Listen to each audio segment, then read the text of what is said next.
I am holding a 400-foot lightweight ArriCam mag. It's different than the studio mag because it has a longer throat. I'm holding this one up specifically because it's slightly harder to load because of this little extra doohickey on the side, which has a tendency to catch film if you have put it on the core and it's not completely flat. It'll hook on here and make a loud noise and scratch, and then the first says, "Angela, something's wrong with the mag," and then, yeah. We're going to load a 400-foot shoulder magazine now. You open the cover, and normally when you open the cover, you'll see that the take-up side is moved over to the left. That's usually from unloading the magazine. So what we're going to do is we're going to push the spindle to the right, push both core release buttons, and then we're going to take our film, feed it through the throat,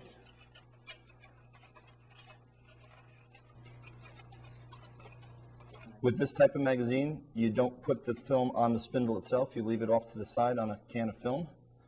It just makes it easier to feed through the throat because there's not enough room with this magazine to get your hand in there to feed through the throat. Now we're going to take the film, we're going to put it on the spindle, listen for 2 clicks, and then rotate the spindle until the locating pin locks into the core. And then we're going to feed the film into the take-up side. And you're going to take your core with the slot to the back side, and you're going to wrap the film around the core 6 times.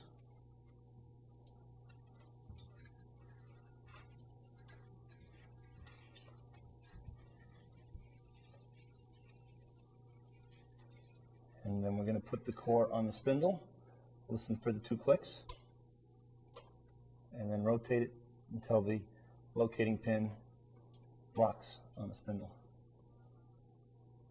Then we can close the cover and lock the cover. When loading the film onto the spindle, the locating pin for the core should not be in line with the notch on the film core itself. If you do that, when you push it down, you will not hear the 2 clicks on the spindle, and the core will not lock onto the spindle.